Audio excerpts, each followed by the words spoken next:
Welcome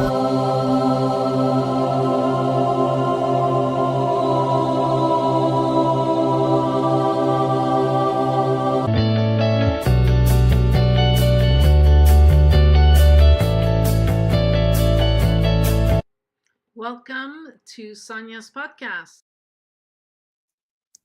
Woohoo! We got sound, we got video, everything's working great. That's awesome. And welcome, everybody. Each year, I select a topic to explore and I do some research and I present on the team. And the topic for the podcast in 2026 is to invite friends and students of mine whose lives were changed by learning to use their other abilities and to develop their spiritual side. And I wanted to normalize the experience so you guys know that it's not just me. And make the people feel that they can come forward and share their own stories. So we're live on Instagram, Facebook, YouTube. Please say hi, post your comments. We always love to hear the questions you guys got. Don't be shy. And the idea of this is that hopefully it keeps on keeps your life to be on the lighter and brighter side and encourage you to be hopeful that things can change for you and things can get better.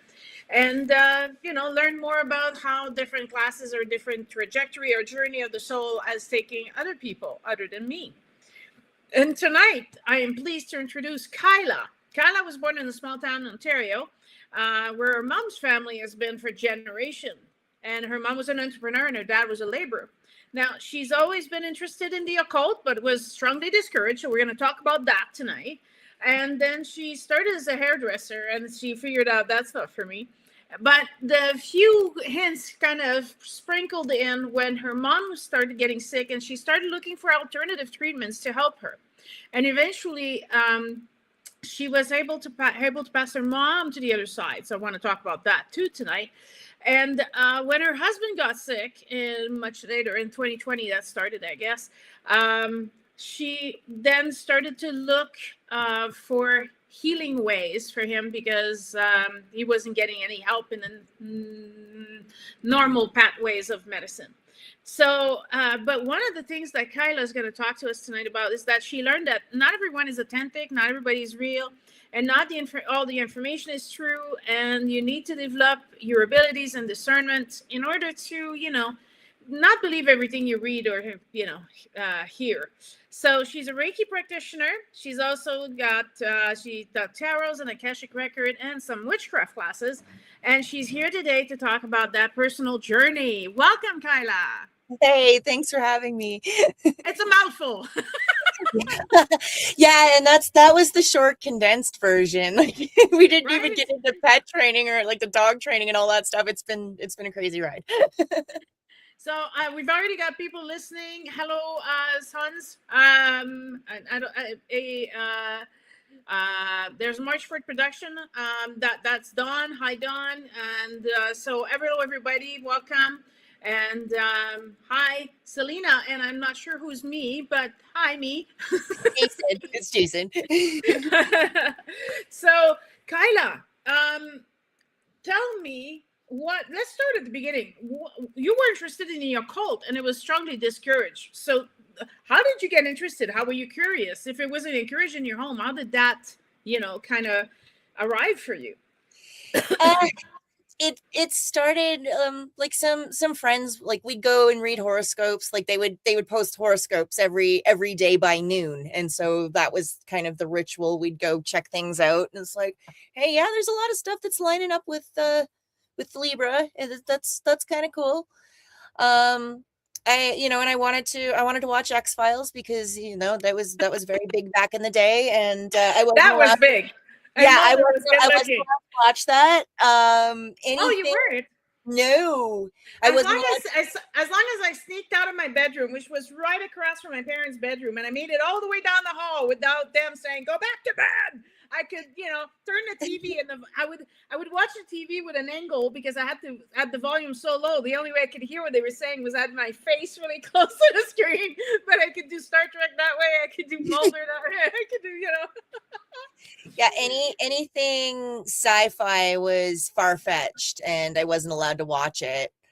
So I don't know your family. So is it that they were like really religious or?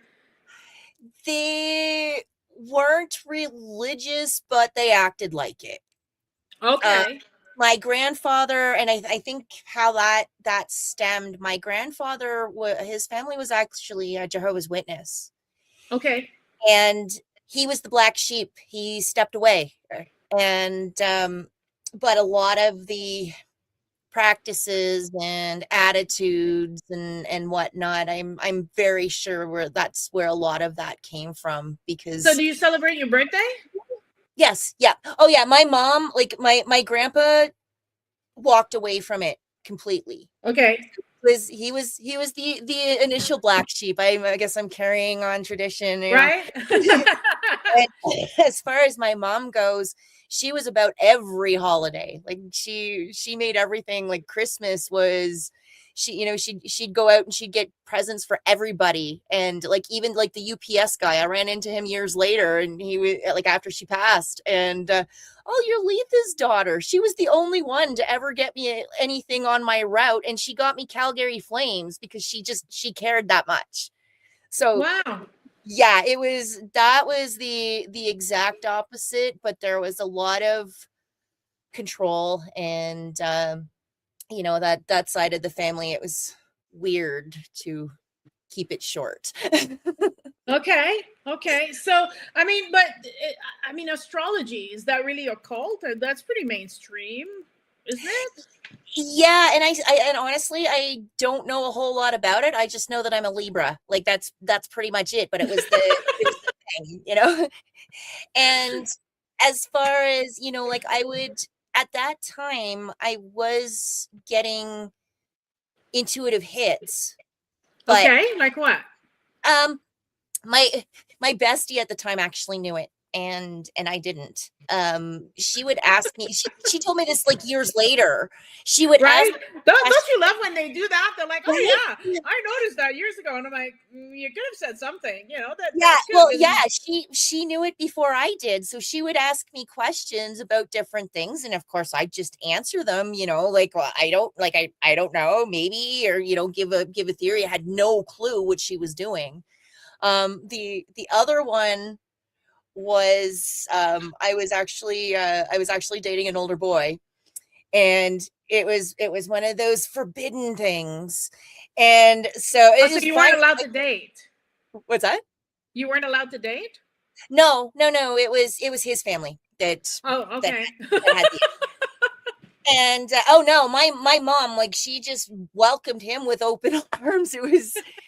It's like, oh, an older man that's gonna take care of her, but yeah. So how So much older are we talking about? yeah, about 5 years. Okay. So when you're younger, that's a big deal. At this age, Yeah. it's nothing. It was Yeah. at that stage where it was, but anyway. And so he was going to college, and he wasn't allowed to call me. And so I would and he called me like every once in a while. He would be able to sneak out, and but So hang then on. He's not allowed to date, but he's 5 years older than you? yeah. Wow, that's different. Oh yeah, Sonia, we've only skimmed the surface of the weirdness, like seriously. Um so I wouldn't hear from him for a couple of weeks, and then it drove me crazy, but it was what it was because he had my heart at the time, right? And like I started to notice a pattern, but there'd be like the occasional Friday where I just feel really off, but in a good way, and I'd have these butterflies, and I have no idea why. Like there was no rhyme or reason. I was like, when I was at school, I was pretty much a happy-go-lucky teenager. So that was kind of the norm for me. Like, and so I didn't really piece it together until he started showing up when I got these feelings. Haha. So are you saying that you knew he was coming because you could feel it like long distance that he was heading your way kind of thing? Yeah, but I didn't know I didn't know for sure until he arrived, and I wasn't confident enough to say, "Oh, he's coming." Right? It takes a few times before you can put two and two together, right? At first it's a coincidence, but after 3 or 4 times, you're like, yeah, that's no coincidence anymore, right? Yeah, yeah. And I'm even now, I'm still, I, I mean, it, it is pretty obvious, but I'm still reluctant to label myself as a psychic or a medium, but the shoe fits. Right. But do you have to label yourself? No. Right? I mean, you have these intuitions, you have these things happening, and technically everybody has these abilities. You just, some people are just, I don't know, the antenna is higher than others and the volume's higher than others. But if you fine tune that radio, everybody can get a nice brand new antenna and crank the volume up, and it's right there, right? It's a bit about, what I want people to realize is that there's, see, Lee is telling us, I see dead people, right? I could see my grandma. I was 4, and to me they're very much alive people, right? They may not have a physical body, but they're very alive to me. So I wasn't scared of that. But then maybe you catch this show on TV, and now you're spooked that you see these things, because you're like, oh my god, they're ghosts, and I should be afraid because that's what the TV is telling you. And that transform your entire experience, right, of how you're going to handle what's going on with you. So you were saying that your memory is not normal. Now, what do you mean by that? This is what I've been told. It's perfectly normal to me. I don't know what everybody else is. Yeah, and that's a lot of my, I guess we'll call gifts.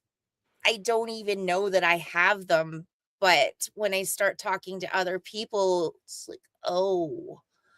So as far as my memory goes, I think part of it is my upbringing and trauma. Like my father was a narcissist, and then I had a series of narcissistic relationships. And so there is question, like my memory, it's probably also a survival response as Absolutely. well, because I had to keep receipts for everything.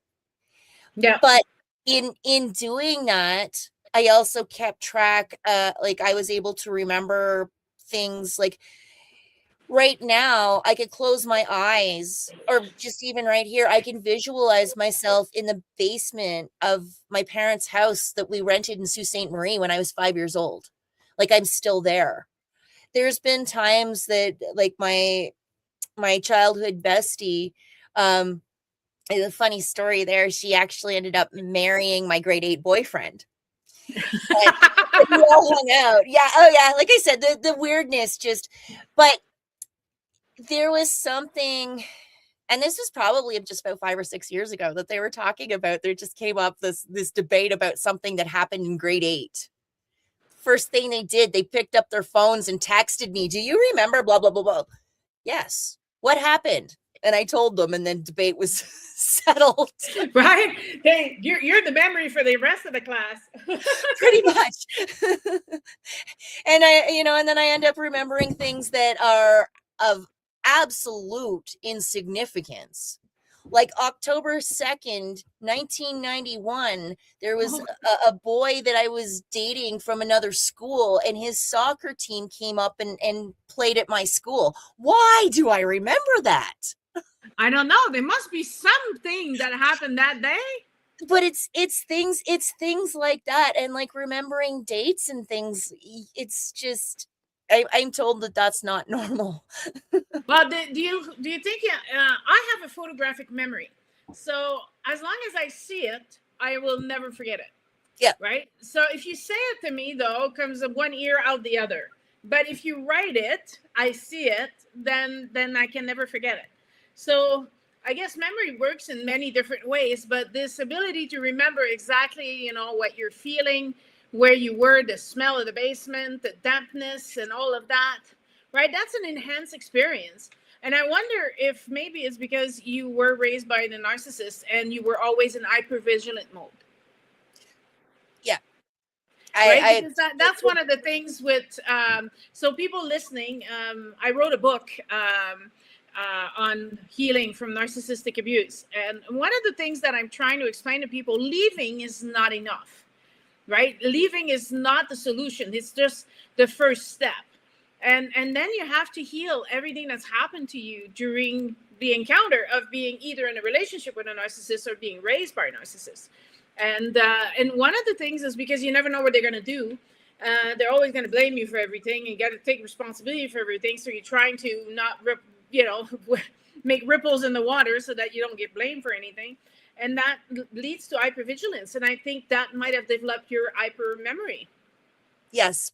Well, and I kind of wonder, like, when, as you're mentioning that, a lot of superheroes, their powers kick in after extreme circumstances. I think, right? If you're raised by a narcissist, or you're surrounded by them, like through childhood or whatever, you have to develop these superpowers, but they don't look like superpowers at the time. It looks like survival, but other people are like, wow. And I'm like, yeah, I just call that Tuesday. Right. So Lee is saying, Kyla, you're an empath. And I think, honestly, I know that narcissistic people are attracted to empaths because empaths have a way to really cater to all their needs before they even ask for it. And because they don't, they love that about us. But I think that they also, having a parent that was a narcissist, trains us to be empaths. I think empath is clear empath, right, is the same thing for me as clairaudience and clairvoyance. They're just the same. They're part of all these same gifts that we have, that a spirit inside of a human body can use to make sense of their experience as human on Earth. So, and empath is, on my books, one of those gifts, to be able to feel what the other person feeling and respond to their need without them having to voice it or ask for it. What do you think? It's a blessing and a curse. Because there's also the part where you feel so deeply that when somebody, like, well, it's been my experience, and I have a feeling that a lot of people can relate to this, is that when somebody comes to you and just wants to vent, boom, you're in fix-it mode. Even though they didn't ask you to be. It's just the way it's been. I've actually just recently discovered this about myself. I really don't know how great of a listener I am, because I hear the problem and it's like, oh no, a loved one's in trouble. What shall I do? Even though it's not fix it, and they didn't ask me to fix it, but then I fix it, and then they get frustrated with me. And yeah, in my family, because my mother was the narcissist, in my family, that's something, when I start a conversation with my brothers, I've learned to begin the conversation with, I am not looking for you to fix it. I'm not looking for solution. I just need to talk about my emotions that are inside of me right now. You don't need to fix anything. You just need to go, I hear you. Yes. Okay. I said, can we do that? And then they take a deep breath and they sit back down, and you can see they struggle with it, right? Because they want to fix it. And I'm like, I don't need fixing right now. Right now, I just need a sounding board. I need to talk to somebody about how this feels, because I can't quite figure out how this feels. So I need to talk about my feelings to figure them out, because that's also a thing you can't do with a narcissist, right? You're not allowed your own feelings. And so it's a whole process of learning to identify your feelings. I'm feeling something, but what is it? What is it called? Why do I feel this way? Is this good or is this bad? It's confusing.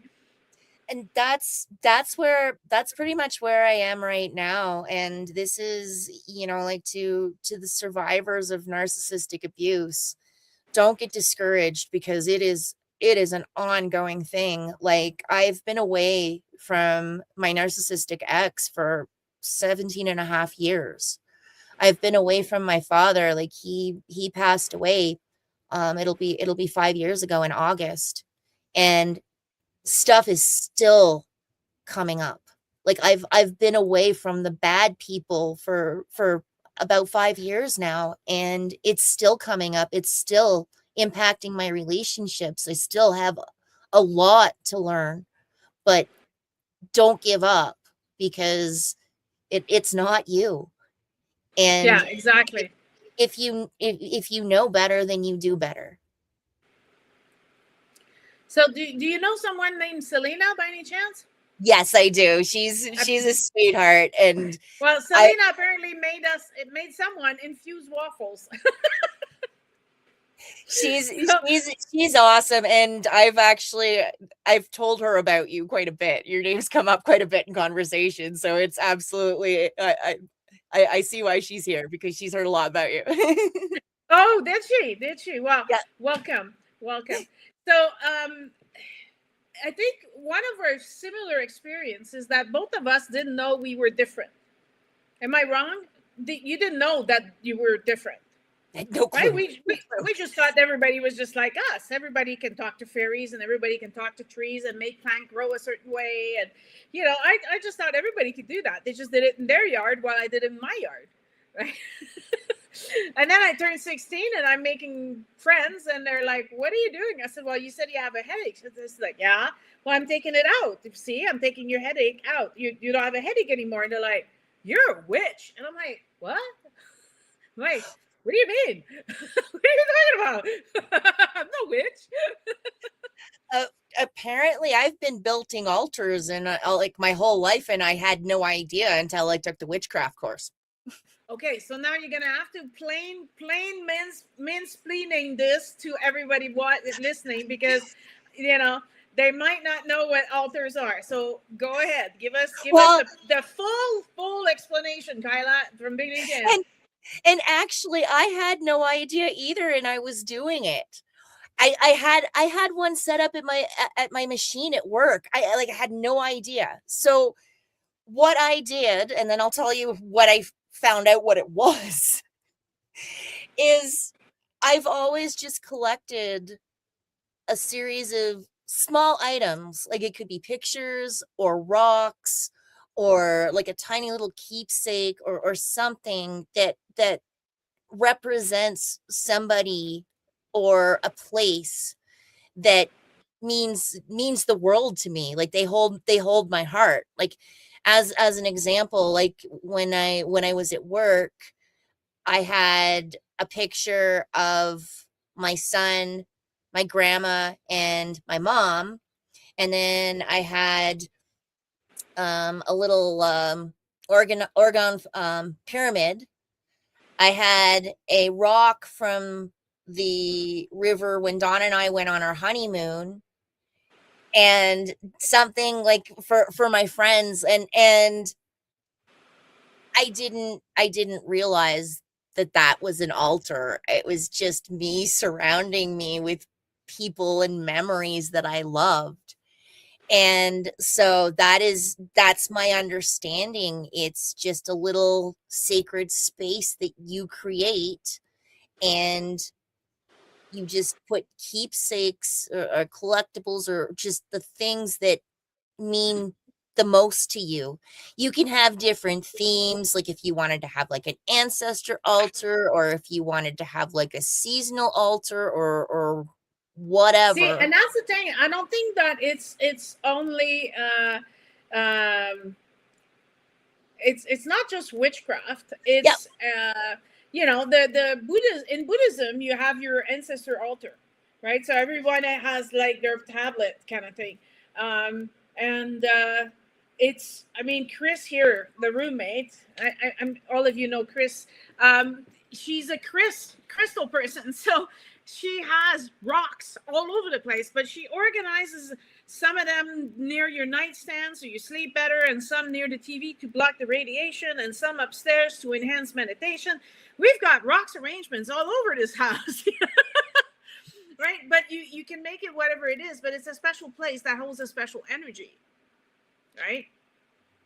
So well, and I don't know. And if you're, go ahead.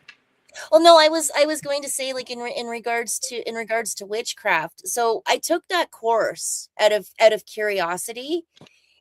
Half the stuff that we do is considered witchcraft. Seriously? I found okay, give me an example. I'm curious. Give me an example. Crystals are apparently witchcraft. tinctures, Okay. natural medicine, the stuff that you're focusing on right now, apparently that's witchcraft. Even cooking is, I was like, what? Like, okay. I definitely, like, I took this course. I don't label myself as a witch, but apparently I practice a lot of the ways, and it's not even, and the way that course that I took, it wasn't even about Wicca. It was just answering questions about witchcraft in general. And when it comes down to it, at the end of the day, if you're living a natural life, you're out hugging trees and appreciating nature, and yeah, exactly, like doing everything that you can to respect it, honor it, live in balance with it. Apparently that's witchcraft.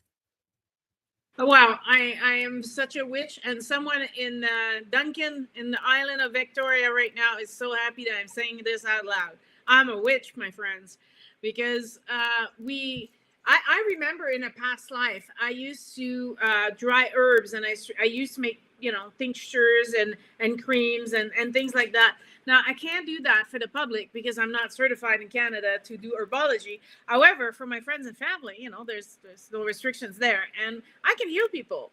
I can heal their discomfort and their pain, and they're like, "How do you know?" I said, "I don't know. It's like a book on a library, but the book's inside my head, and I just gotta, or a file on your computer, and you bring up the file, you read the file, and it's the information is just there." So a lot of people are agreeing with witches smoke great herbs. That wouldn't be me, but and so okay, so in that, what did you take a witchcraft course? I'm curious. What's up? Why did you select to take the Oh, witchcraft why? course? What draw you to that? I was curious. It was just out of sheer curiosity. Um, then she bundled, like, it was bundling like a bunch of, like, a series of things. Like, there, she also included tarot as well, and it Okay. was, and she was also, she was a guest on Dawn's show. She offered me a reduced rate, basically, so I could talk about my experience, and she wanted me to have it. And so it's like, yeah, the opportunity's here. I want to find out about it, because I was starting to see more and more about spells. And I was I gonna was, say, aren't spells affirmation? well, they are, and but it's all about how you use it. And that was the thing that I was curious about, because yes, exactly, it is affirmations. And there's just different um words, actions, tools, for a lack of better word. I mean, maybe that is the right word. Like a series of things for a spell. And so that was part of my curiosity as well, was in regards to that, because at that point I was learning about natural law, and uh, like So when free you say will. natural law, are you talking like the law of karma, the law of the universe, those kind of Yeah, like laws? the hermetic principles, and like the seven hermetic principles. Like, I was learning about that, and free will and sovereignty. Like, it was just all a bunch of things happening all at once. And so I wanted to find out more, because I kind of felt, like, in regards to manifestation, I was on the fence with spells, because there's the divine plan, and like, there's wanting things and all of that, but there's also forcing it. Right. And I've seen, and so that's part of the reason why I was asking the questions, is because I've seen people, and I've even experienced it in my own life, where they wanted something and they went after it, and it's like the universe was actually trying to protect them from preventing, like there were blocks. Hmm. And I My see. experience is that unless the creator agrees with it, it ain't gonna happen. No matter how much you're spelling or whatever it is you're doing. So as long Yeah, as your objective is aligned with the divine and everything is for the good for everyone, and then you're gonna leave the it's gonna make the world a better place than it was 5 minutes ago, then it works. So yeah, Lee is asking you, there are white witches. Are they white witches? there are.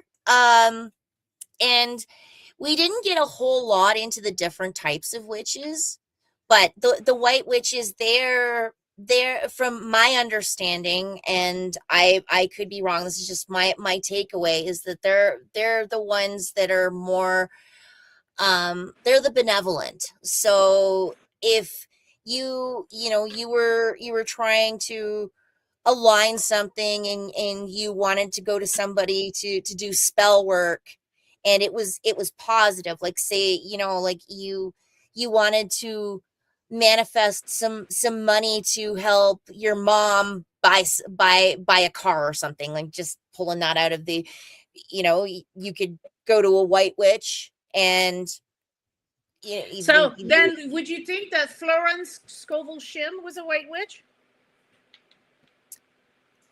I don't think so. And yet, this woman wrote 4 books on affirmation to Yeah, manifest things into the third dimension, yeah, right? yeah. So, That and is literally what she wrote everything about. She's like, if you have to change the way you think and the way you feel. If you yes, say I want money and the money doesn't come, it's because inside of you don't think you deserve that money, or you don't, you won't get that money because you're not good enough for the money. But yeah, you know, yeah, but yeah, and anybody who want, that's one of the books that I recommend. So it's on your list of books on your thing that you sent me to prep for this evening. And I was wondering, did I give you Florence, or did you find Florence on your own? I found Florence on my own. Yeah, Well, and that's so cool. there is a high, like, you provide so much wonderful material that I am very sure that you have it in the material that I have, that she is definitely in there, and I'm sure that you have mentioned her. So I'm not going to say 100%, but the material that I found was actually on my own. But I mean, the truth tends to make its way around, right? So It that I'll give does. it to you, or you found it on your own. It doesn't really matter. But that's definitely one of the authors that I recommend to people. I'm like, you need to read this because it's easy to read, it's easy to comprehend. It's over 100 years old, and it's still around because it works. And maybe you'll finally understand that the life that you're living, you're creating it, right? And Because you're constantly thinking that I'm miserable, I'm poor, I'm broke, I'm sick, I'm tired, and then you wonder why you're all those things. But that's it's basically an intense prayer that you have going on in your head constantly by repeating these things. So you have to slap yourself silly and get yourself back on track, kind of thing. And I'm you know I'm the one amongst the people that once in a while, even I need to kick myself in the butt. You're not tired. You're fine. Everything's fine. You're full of energy. Not true at the moment, but 5 minutes from now, it will be, right? well, and So Lee has another question for you. Uh, and I'm not sure if Lee is a woman or a man, but they're yeah, asking about what are warlocks, man. yeah. Um, So the course that I did, we didn't get that deep into um the labels and whatnot, but warlocks, from my understanding, are basically male man, witches. Yeah, yeah, that's also my basic understanding of it. Is a witch is the female of the warlock is the yeah. male, and Yes, yeah, that's but I just wanted to circle back to Florence Scovel Shinn again, because I don't know if you remember when you called me when we were talking about the interview initially. I was having like an aha moment, like you timed it. It was that there was some divine work going on there, because that was friggin' cool. And I was processing about the the subconscious, and then the superconscious. And I'm like, okay. And it was something like that term was really resonating. And then I talked to you about it, and you're like, and you said, and I can't remember if I said something about it sounding an awful lot like a higher self or something. And you're like, yes, you confirmed it, that superconscious, high, like, and higher self is interchangeable. Yeah. But it's like the apostles. Okay, so let's take the Bible for example, right? So you have John, the apostle John, but in Quebec his name is Jean, right? But in Spain it's Iago, but it's still the same guy, but the name changes because you're in a different country, speak a different language, and so it's the same person that was doing the same thing and yet had different names. And I think that's one of the things that I'm trying to do for people is to say this word, this word, this word, and this word all mean the same thing. Now, can we all pick one and work with that one to simplify it? Not because this word's better than that word, but just because they're all equivalent. They all mean the same thing. But if we start referring to the same thing with the same name, then a lot of people are going to get, oh, okay, so I don't have 25 things to learn because I only have like 3. And the other one are just redundant information with a different name, but they're all talking about it the same way. But some people approach it from a mental perspective, an emotional perspective, a spiritual perspective, but we're still looking at the same kind of diamond with all the different faces. You know what I mean? Well, and so I think the reason why superconscious resonated is because that's a term that I can use with my normal friends. Because if you start talking about your higher self and stuff, a lot of them, oh, that's woo woo, and just glaze over. Whereas, but see, that's what I just said, right? So that one is more of a mental perspective of analyzing something. And then me, I'm with the higher self. It's a more spiritual perspective where we're still talking about the same diamond with the same, all these facets to it and all this shining that comes out of it. Yeah. So, sorry, I didn't mean to cut you off. No, that's okay. I'm looking for terms. Like I have one of my oldest, dearest friends. She's on the brink. She is rubbing her eyes, and so I'm looking for things be like that's scientific, that I can back with scientific proof. And so and so that's where the superconscious comes in. I can talk to her about that. And then I've been talking to her a lot about frequency. She's a numbers freak. And so this is how... I see. So that's the math language. Yeah. But we're still talking about the same thing. I talk about energy, but my brother talks frequency because he sees these videos with the sound and the sand that makes shapes. And he's like, hey, that looks a lot like your sacred geometry. I'm like, yeah, duh, it's the same thing. That geometry creates that frequency, or the frequency creates that geometry. But either or, it's all frequency, it's all energy. And that finally brought him to the other side. Yes. And I think, and this is the part, like, on my journey where this is getting fun, because when you like, I found when I first started out, it was very confusing. There was all these terms, my head was going to explode, and I thought I would never figure it out. And so, like, when I was working, all I did was watch podcasts and YouTube videos and everything, like trying to figure all this stuff out. And so then I started seeing patterns, and it's really cool. Like, I'm even seeing how some of the major religions cross over, and absolutely. Yeah, I'm introducing books next year in 2027, and specific authors and specific books. And one of them is a guy actually wrote a book. I was going to do a PhD on this, and the guy actually wrote the book already. I'm like, okay, I don't need to do a PhD on that then. But it's about comparing all the different religions and finding that they all have the same piece of truth. They all have the creation myth is the same all across. The flood is the same all across, right? And he's found all these all across kind of belief in all the different religious system on Earth. So this is fascinating. Now, Don is saying quantum physics is where the science of spirituality is written. My friend, you write so beautifully and so true. Did you know that Einstein was more spiritual than anybody else I've ever met? If you read Einstein's theory, and instead of putting the math hat on to prove these theories, and you put the spiritual hat on, you're like, my gosh, he's talking about this, he's talking about that, and oh, look at that. It's amazing. I'm gonna have to do that. I'm gonna have to go have look-sees with different eyes. Yes, and that's the thing. I'm working with a group of people. I teach an online class, and in the online class, they have to discover their soul group. So everybody is part of 12 different soul groups, and that if you figure out what your soul group is, then you're better aligning your work with your soul group, and then everything flows really, really easy.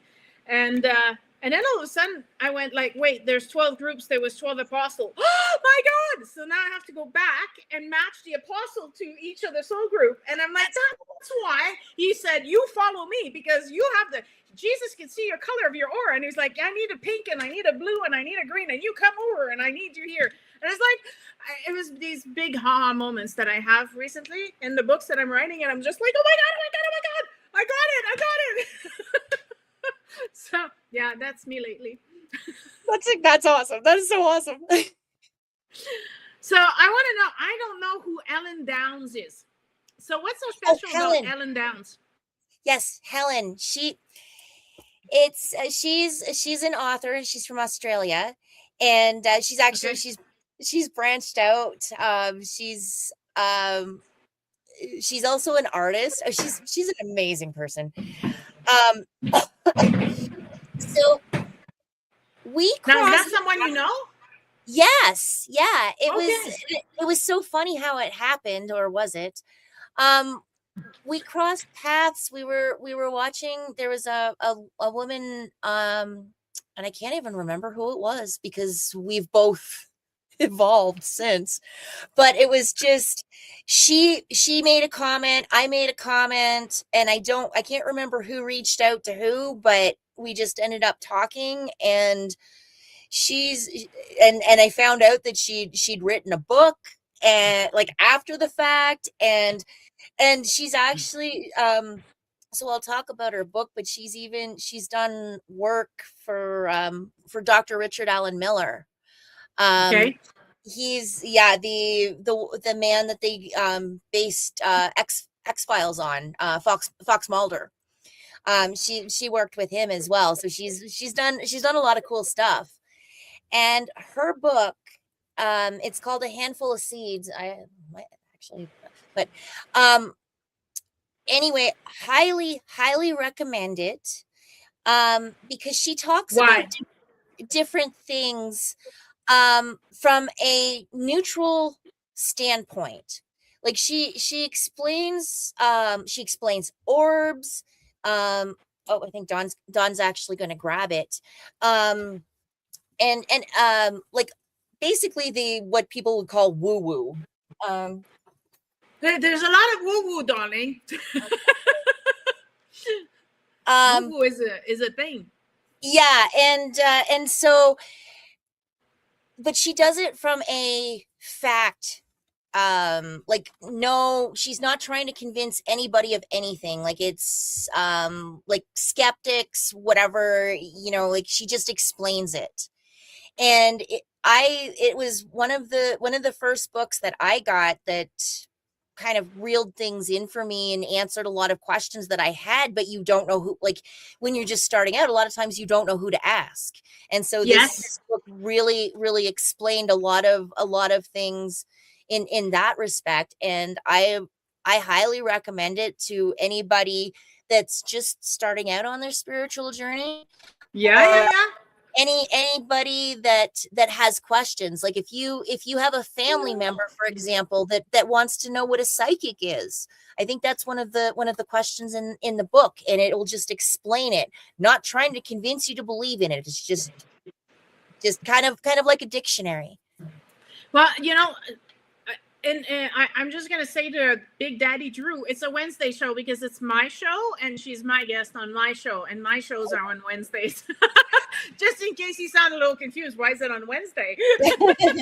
Another author, then, in the same veins as that, you know, not trying to convince you of anything, but just giving you information that is very basic that everybody should know, is a book by Kevin Ryerson. And he's a channel that worked with Shirley MacLaine, and he channeled a book for acupuncture, and he channeled a book called Spirit Communication. The full title, Spirit Communication: The Soul's Path. Right, that book is really good, answers a lot of, you know, basic question that you need to you should know as a divine being on this planet. You should read that book. And I've been working with him. So I asked him, he's the channeler. So I asked him, I said, can you double check my books that I've written? And it's so funny because, you know, it's an entity called Atun Ray. And he goes, just a moment, please. And he's like, oh my gosh, there's lots of books. Just a moment, please. And I was like, okay, yeah, well, there's a few. And then he came back and he's like, no, you know, things are good. And he just told me to tweak one of the healing sessions that I do to push it even more. And I was like, oh, this is so awesome. Yeah, why didn't I think of that? And then he wanted me to teach a new class on Kabbalah and why is there no evil, and explaining that there's what is good and what is not, and not necessarily that it's evil. Yeah. And I was like, okay. I'm like, well, I think I'm going to need another hour with you next week to talk about this. And we've been putting together this class of, you know, this new teaching I'll be offering. So I'm pumped.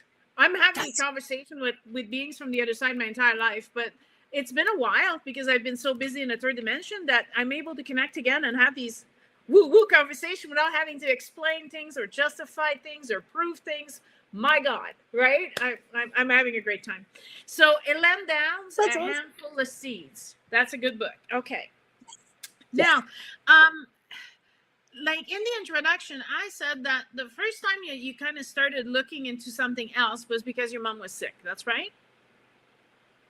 Yes. Yeah. And yeah. At the time, and it was. I did, and it was very frustrating because she believed in the doctors. She wouldn't listen to me. She wouldn't entertain anything. And there were people that were actually reaching out to me. There was an alternative treatment that I'd heard about, and she'd actually heard about it too, and was starting to look into it, but something stopped it. And it was in BC, and I think it's called ESIAC. And then there was also another woman, and I'm just going to do the disclaimer. I'm talking about medical treatments. This is not medical advice. I'm just talking about my mom's journey and I'm throwing that out there because YouTube can be a little sticky sometimes. So this is my mom's experience. Yeah. We're talking about something that's happened quite a while ago and your mom has passed, and it's everybody's decision and choices. We're not doctor. We're not making, what is it called? Diagnostics. We're not offering any advice on treatments. We're just discussing ideas and what's happened to you and led you to where you are today. So yeah, and what she actually didn't do, and it was kind of frustrating. There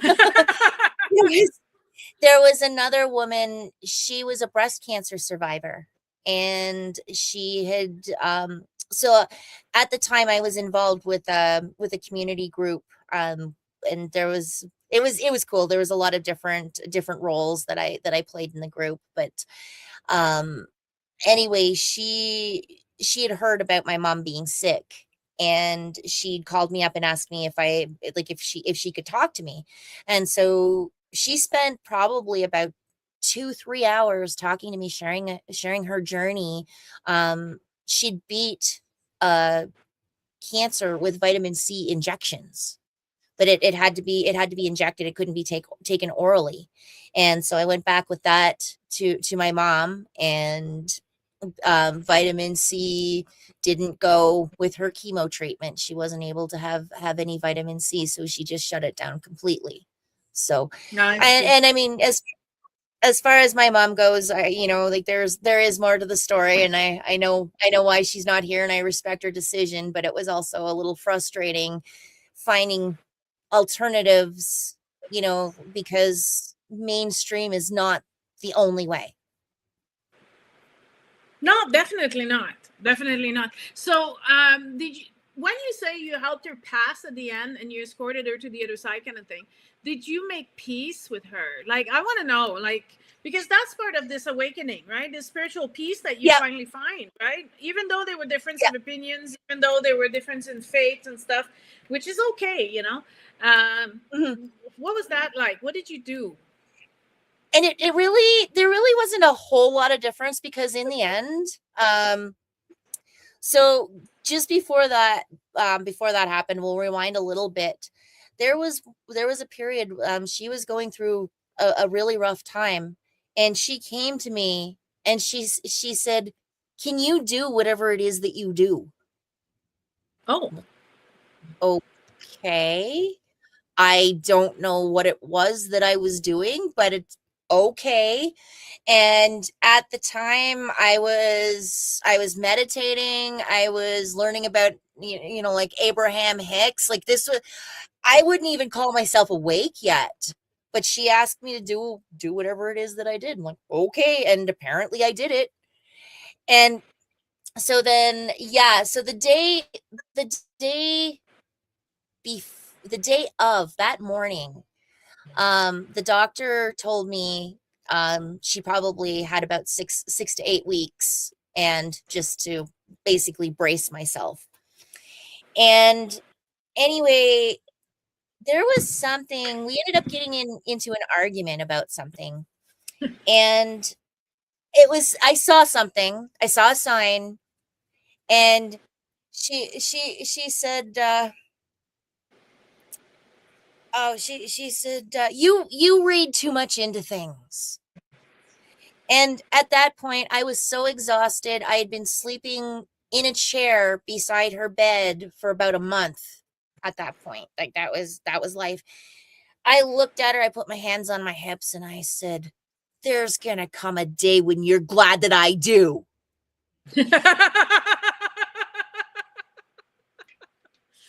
And at the time, I felt horrible. I felt so gross that I challenged my mom. I stood up for myself. And little did I know it was that night. And I am so glad that I Wow. said that to her, because, like, I didn't want to be right, but she's glad that I do. And Right? I can laugh about it now, because with my awakening and reframing of things, I get it. I miss her like crazy. I really do. I miss her physical form, but she hasn't gone anywhere. Exactly, exactly. And that's one thing that's kind of important to mention, right? That you can't force another person's awakening. You No. can't force another person to believe, right? They have to examine their own life, and what they have to do the introspection, and they have to ask the questions.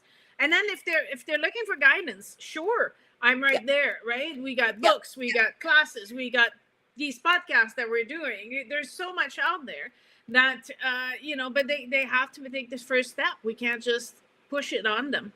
Anais has joined us. Hello, Anais. It's nice to see you listening. So we're almost on the hour, so I just want to say to the people on Instagram, it'll cut off. So if you're listening from Instagram and you're wanting to hear the rest of this conversation, you are best to join us on Facebook or YouTube, because it's really complicated to rehook everything back up on Instagram. So when it's done, it's done. So join us on Facebook and Instagram, and Facebook and YouTube, and we will be on there for another hour and a half. And we will also be hearing this on Podbean and podcasts and stuff like that, but those are not live. They're just the recorded version. But if you post your comments, I always get the comments after the show, even if it's 3 years down the line, and I will always answer. So if you have more questions and he's like, I wasn't available when this aired and I wish I could ask my question, just ask your question. And if they're concerning Kyla, I forward them to Kyla. Kyla can answer them for you. All right. So now the biggest step for you was sometime after, when Don started, your husband started to get really sick, and you were looking for a way for him to find some relief. And because in Canada, we're not allowed to say that we're healing people because we're not doctors. So you were trying to supplement his healing and care, and you touched on Reiki. So what was that like for you?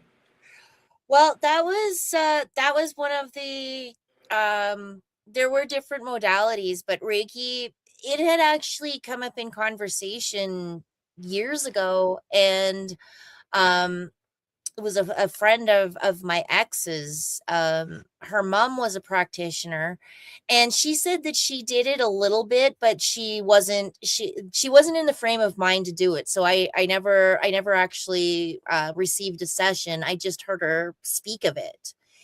And so when I was on my journey, um Reiki just seemed like the most logical step for me at that point. Like it was accessible, and I decided back in, so that was 20 in the summer of 2024, that it was something that I needed to do.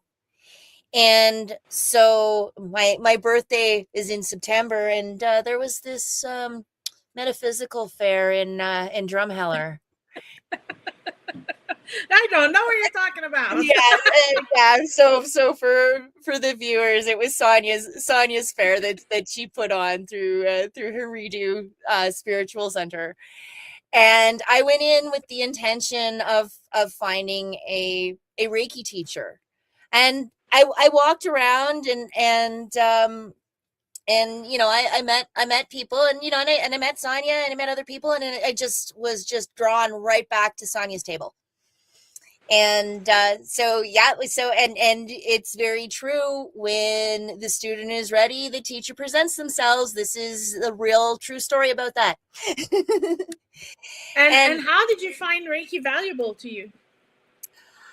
uh wow, that's a huge question. I could this is going to turn into an infomercial, so Well, it doesn't have to be an infomercial, but please tell us. I want to know. Because I want you to tell people about it, right?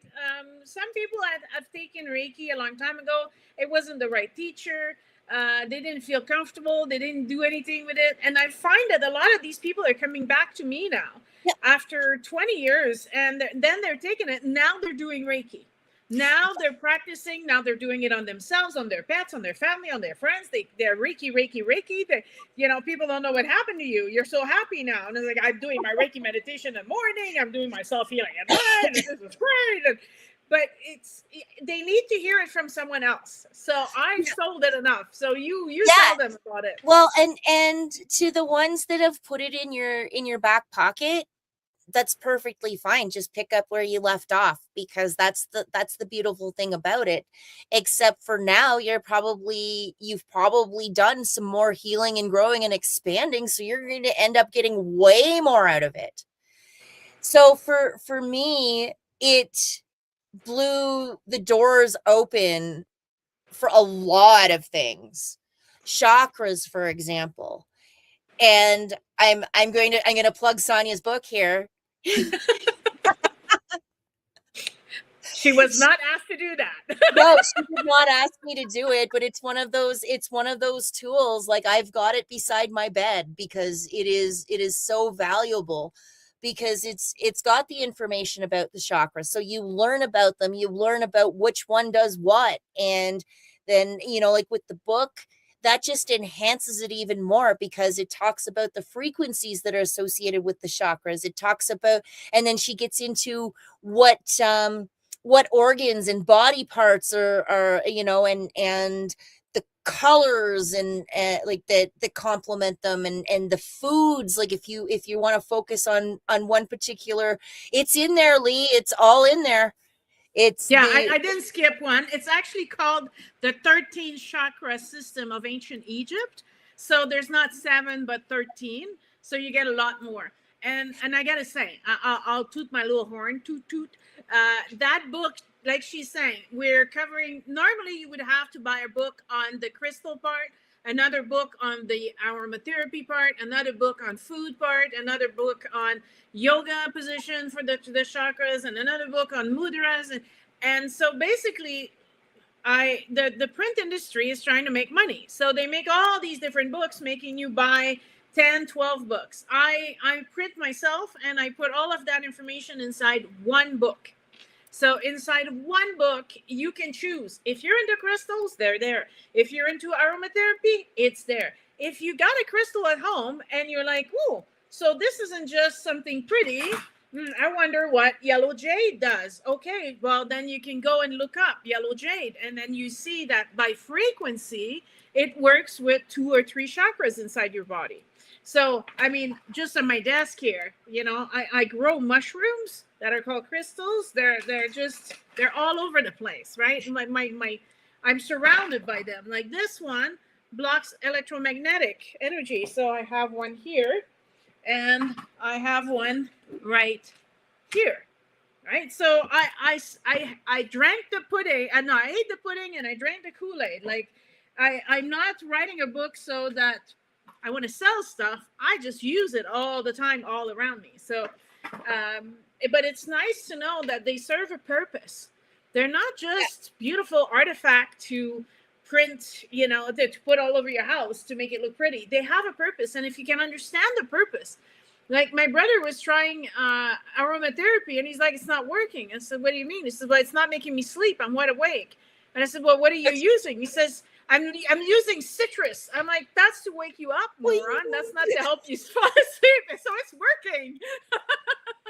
So it's important that when it's not that none of this stuff is not working, it's just people don't know how to use it properly. So I try to write these books as complete as I can so that, you can make those connections.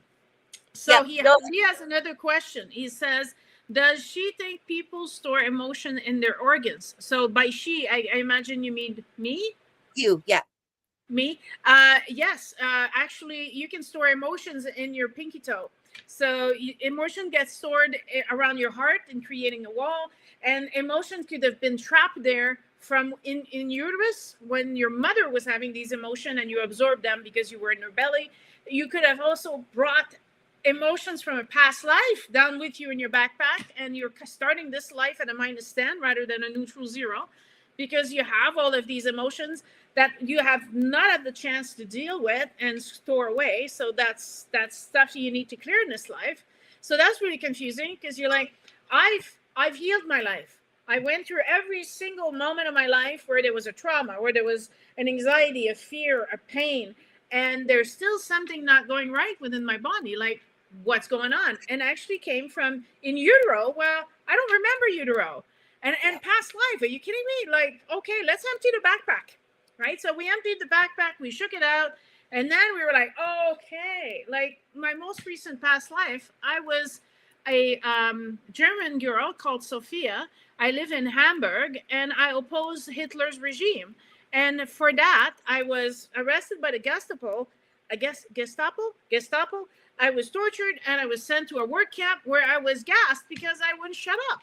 And I brought all that emotion shit with me all the way here. So yes, you can trap emotion all over you, and it's important to examine every little bits to make sure everything is, is clean and cleared out. And we have Annalise that joins in. Hello. We got a lot of people, and what I'm doing is sometimes in our screen, the comments or who is joining our chat doesn't always show. So I have a window. So if you're looking, I'm looking to the side to see my other screen to see is there comments on Instagram and who's joining us there. And I'm doing the same thing on Facebook to make sure that I'm not missing anybody, because people are like, I was there. I'm like, I only have so many screens to look at. But I'm glad that so many people are joining in and, asking their question, because that's part of what we're here for, right? Yeah. Answering question and helping them get interested, because that's the whole point. Start asking questions, which brings me to the next part I want to talk about, because that it's past the hour already. Uh, in your search, you mentioned to me that not everybody was authentic, not everybody was reliable, not all the information you read was accurate. Now, I make it my mission in this life that whenever I do a podcast, write a book, I check the information and I go on the other side and I check with them if my information is, and I'm going to blow everybody's mind that the chakras of the earth are not where people think they are. And so I'm going to be releasing a course and they're going to be in that course. But if it comes out as a book, or we can maybe do a podcast on the chakras of the planet. But after some research and measuring ley lines and confirming that the earth has shifted and so have the chakras of the earth shifted, now we're looking at different locations, right? So having the right information is really important. Otherwise, you get pulled into some scams and you get played. So I believe that you experienced that. And I would like you to share, we don't have to name names, but, share the experience on what made you realize you were being taken for a fool kind of thing. And what helped you in discerning what is good and what is not good? Well, it's a tough one, because, like for me, I love everybody until they give me a reason not to. Mm-hmm. And that doesn't always work so well. So we were connected with an individual that did QHHT sessions, which is hypnosis, like a deep hypnosis, like past life regression and talking to your higher self and whatnot. And that was actually, it was that practitioner that kicked everything off for Dawn. And so, and things were going well and she wanted to put together a group of us where we were basically like meeting on a ship and traveling the universe, like while we're under. And so we did that, and we'd meet up every couple of weeks or whatever, and there was three or four of us, and so there was that, and then there was also red flag number 1, though. Well, and I don't even know if that was red flag number 1. There was a series. Yeah. And so it was discovered through hypnosis that Dawn is connected to Archangel Gabriel. Yes. And so this individual wanted to basically monetize it and turn it into the Gabriel show, where she would hypnotize Dawn and then Gabriel would take the wheel. And Gabriel did not care for that proposal. I can't remember what it was that he said, but he just and so the other thing that kind of alerted me was that she was trying to get information from my higher. My higher would not say anything. She was very tight-lipped. There was no talking about past lives. There was no talking about anything. It was just current. And the visualizations that I was getting were just in the now. There was no past or future. And so that was a little, I thought maybe it was just me.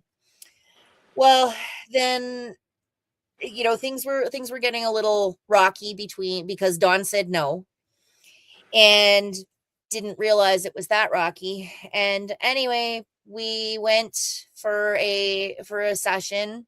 There was she was doing the induction, and then there was Dawn and another. I guess I'll just interrupt you for a second. Don is saying that Gabriel said it's divine guidance, not the hetero internet. Yeah. That's my Yes. guy. Thanks, Gabe. Yes. So yeah, so there was the three of us, and I was starting to get uncomfortable. And I can't remember why, but I told her that I was getting uncomfortable, and I wanted to end things. And she's like, "No, we'll take you to a med bed." So I went into the med bed, and I felt claustrophobic, like everything was closing in on me. And at this point, I was begging her, like, "Let me go. Let me go." And she would not let me go. One of Dawn was with me, but there was another woman that was with me. Like, she spoke up and said it's time to let her go. And so yeah, eventually she did, and that was the end of that. But Okay, so you've worked with this person and then you've worked with me. Now, yeah, what would you say that the main difference would be? Just to, I mean, I think we all agree that if you're here tonight, it's because you trust me. yep, yeah, exactly. Oh, hang on. I want to answer Lee. And Lee is saying, was this demonic? No, it wasn't demonic. It was just someone who put Kyla under hypnosis and controlled the session, even though Kyla wanted to end the session. This person leading, the hypnotist, would not let her come back. So there was no demonic anything. It was just someone taking control of basically Kyla and trying to make Kyla do things that she didn't want to do. And that's misusing your gifts to the highest degree. There's so many things that are wrong with just what happened. And I wanted Kala to be on the show to talk about the good stuff, but I also and I asked permission to Kyla to talk about this ahead of time, so I'm not putting her on the spot or anything. She was aware this is what I'd like to talk about tonight, because I want to tell people, if you're not comfortable, trust your inner instincts. If it doesn't feel right for you, leave. You don't have to stay. And if you paid money, well, lesson learned. Don't throw your money away to that person. Next time, pick someone else. Ask for references. Go and ask questions before you invest. Like, most of the time, I'll tell people, if you want to work with me and you don't know anything about me, go watch a few of my podcasts, read a few of my books, and then you're gonna know if I'm the right person for you. Before you invest and want to spend time with me learning and taking a class, I'm fine with it. But there's ways for you to secure your investment, that you're investing in the right thing. Because I teach so many things. Is it really Akashic record you need? Is it mediumship you really need? Go watch the podcast on it. I explain everything. And then you can make your right decision that's right for you. So, and what happened to Kyla is her free will was taken away from her. And even though she was asking to come out of hypnosis, the person wouldn't let her. So it's a terrible abuse of power when someone does that to someone else. So it's not demonic at all. It's just someone having no ethics, really. Yeah. So what would you say is the difference? Like, having worked with me and taken classes with me, where do you see the biggest difference? Well, it's after the fact, and learning what I've learned. This individual, it's pretty clear to me that they have not done a lot of the inner work. And I know everybody is a work in progress, but the way that she was, if I had have encountered her now, I would never have let her do that. There were now what I see were red flags, but because I was brand new, I didn't see them. And really, Sonia, there's no comparing. Like, you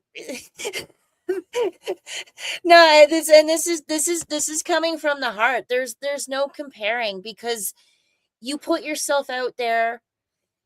You talk to people. If they're not, if they have questions, you are 100% upfront with them. And if you don't think it's going to work, you'll say it. You're not here to, like, some people don't mesh. Yep. And you know, like, you do it, you come from a place of the person's highest good.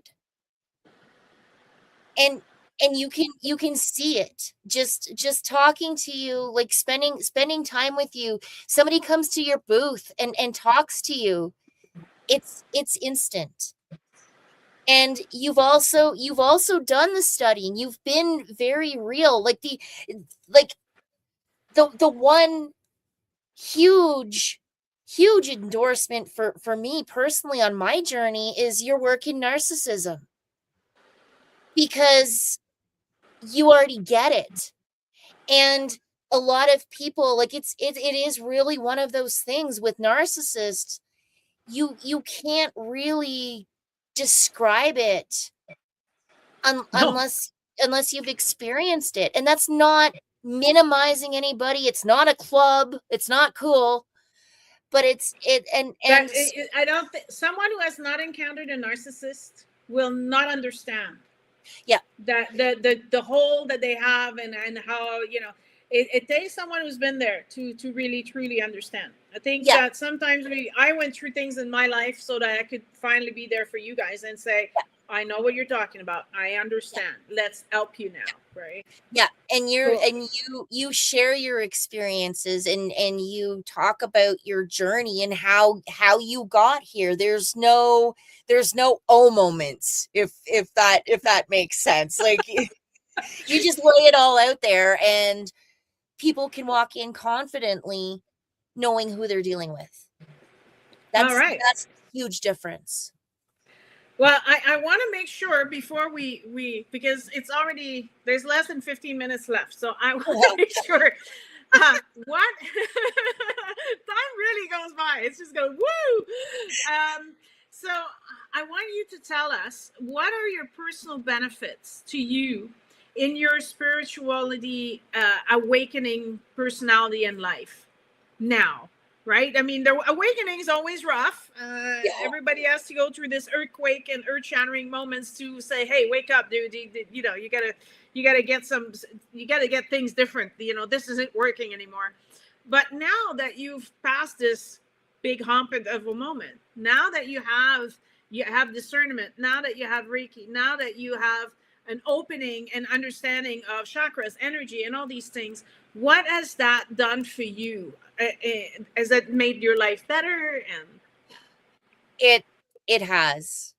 I don't know if I'm still fully awake yet. I'm still, and just the last couple of weeks, there's been more happening, like more aha moments. And there'll be some of those. I mean, I just had one like 3 weeks ago. Like, yeah, and it's getting fun. It's getting a lot of fun. It's, you know, like, I have a lot more confidence now. Mm-hmm.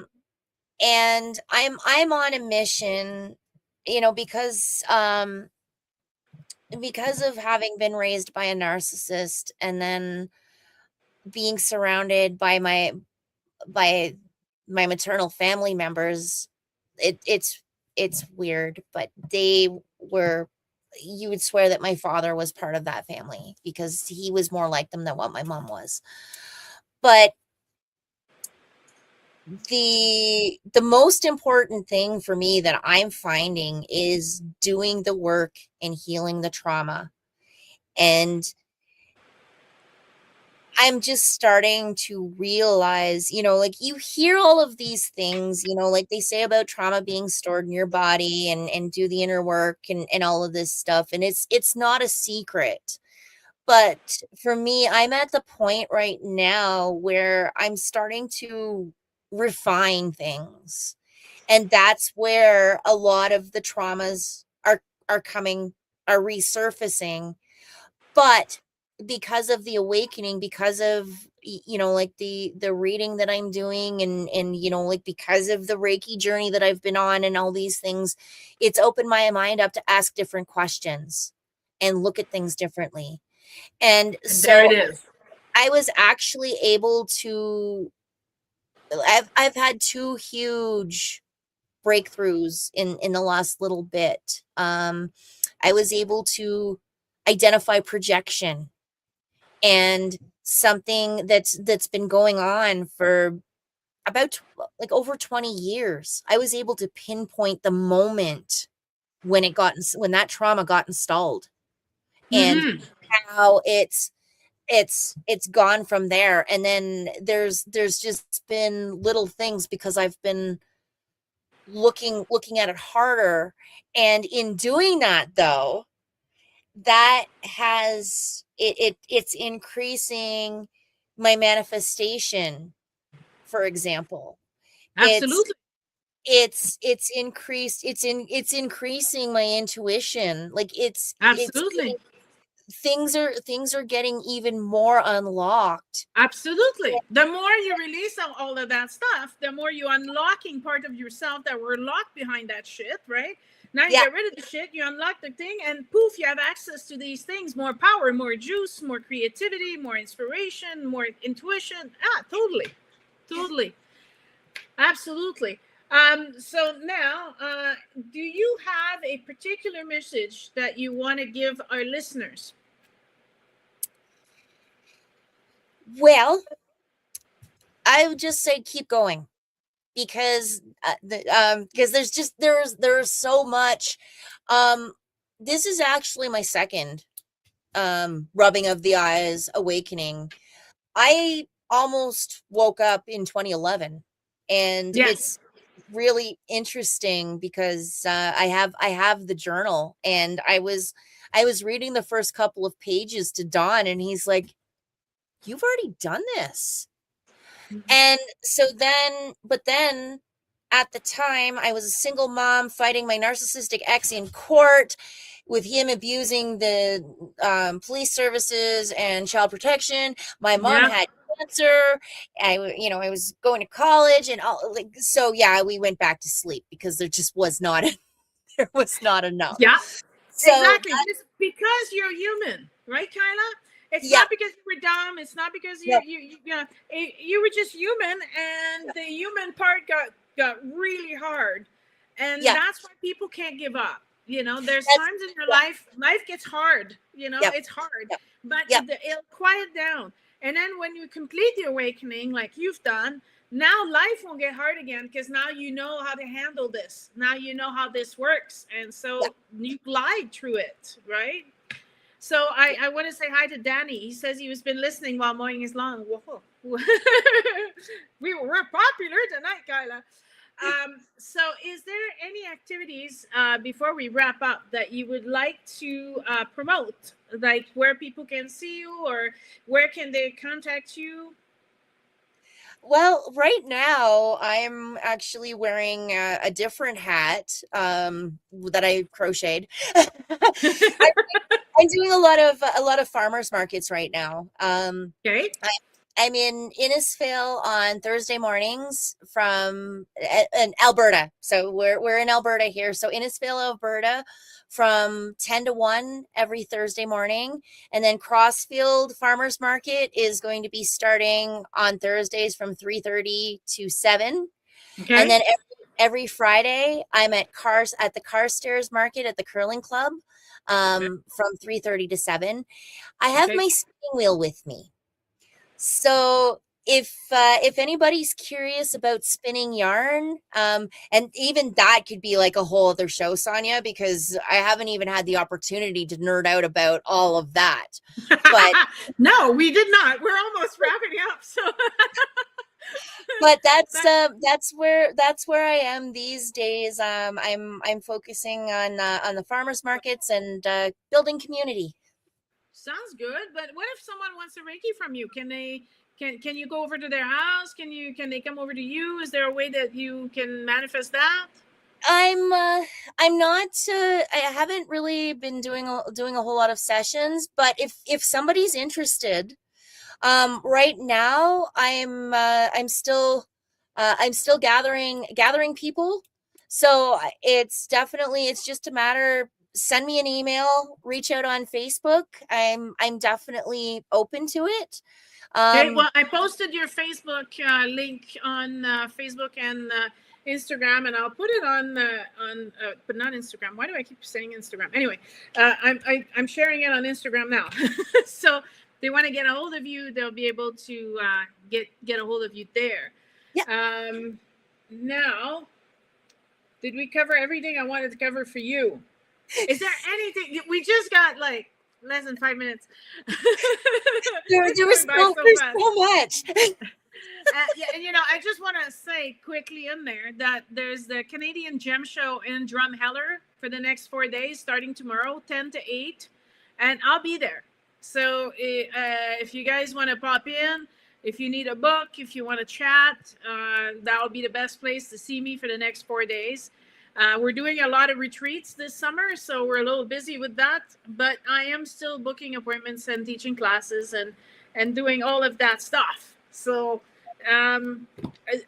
you can easily reach me. Just go to the website and pick your poison. Do you want Facebook, YouTube, Instagram, LinkedIn, email, Messenger, you name it.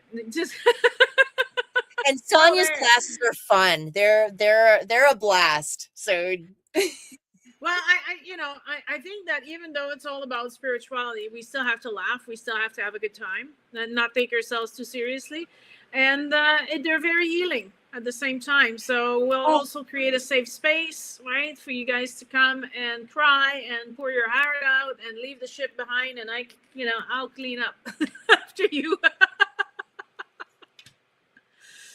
Is there anything else you want to talk about, Kyla?